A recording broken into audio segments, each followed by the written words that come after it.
Hello, my name is Sean and I'm with FandomWire. Thank you for taking time to chat with me. Hello, Nice. Sean.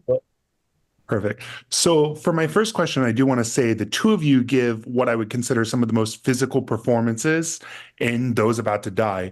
Did you have to do like a robust training regimen to prepare for these roles? Like, how did you prepare for the, physical aspect of your characters? Well, yeah, there was a lot of stunt training and and additional weight training and stuff. And yeah, yeah, right, Mo, you did some weight training as well. I mean, yeah, I mean, the weight training was probably easier than the stunt training. Yeah, The yeah, we stunt training. spent we spent a lot of like weeks and months in the stunt shed. I mean, sure. Let me tell you something. Johannes and Martin Ford, who played Flammer, had to fight me. Okay, there's a big difference. Me fighting Johannes and Martin Ford. So these guys, they're probably in the weight training doing squats. I'm like, this is harder than fighting Mo. So we've got like a two different views. And Yeah, absolutely. And I think one of the most fascinating things about the action sequences in this show is that they were shot in sequence. Did you find this to be helpful, challenging?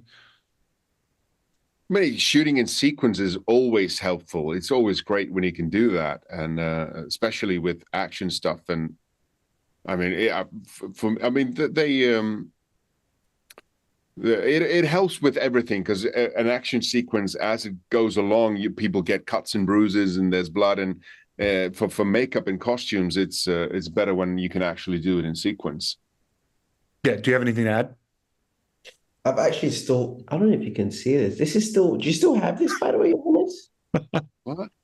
Do you remember we took a picture of our scars from the shield? Oh, from the shield. What was No, I don't have it. No, You've been using that aloe vera, but I've still got like a scar on my hand from well, you have to get a cream for that. Take a it. receipt. Send Roland the receipt. Ask him to reimburse you. Yeah, absolutely. And then, Mr. Hashim, prior to this, obviously your best known role is for Ted Lasso. Did you find the jump from a comedy series like that to a more dramatic series like Those About to Die to be challenging, exciting? Where did that fall in that spectrum? 100%. It was everything you can think of. Challenging, exciting, worrying, scary, fun, everything. Majority of the time filming on Ted Lasso, it was a very fun show, comedy, and it's even though this show is an ensemble, that being part of like a football team where it was constantly we're filming in groups of like 10 to 15, and this one in groups, it will just be like me and Johannes, but it'll be like in a live or die type scene. It was definitely challenging, but it was exactly what I needed to kind of challenge myself and learn a bit more about myself and what I can do and my capabilities.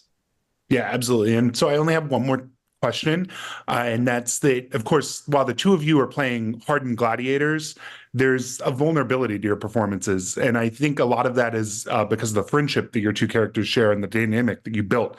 How do you go about kind of creating this between the two of you? Well, we needed to have humanity within that confinement of being slaves and prisoners. And I mean, I think we just found that it's on the page, and for us, we just had to become friends.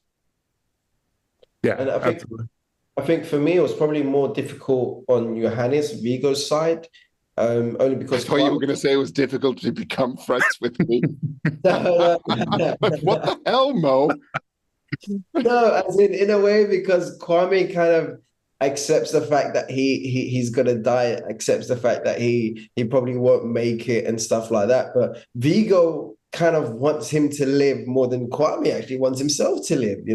Vigo wants him to survive and wants to give him all the right tools to survive, and cheers him on and prays for him and does everything he can for Kwame to survive. So I feel like it was more difficult on his side when Kwame is just like, you know what, if it happens, it happens, Like a teenager, like, I don't care. I don't care, Dad. Okay, Dad. Like, you have to live, son. Oh, what do you want me to do? What do you want me to do? Yeah. Well, thank you so much again for your time. Really enjoyed the show, and I can't wait to see what you guys do next. Thank you, Thank you, Sean. Have a good Sean. day.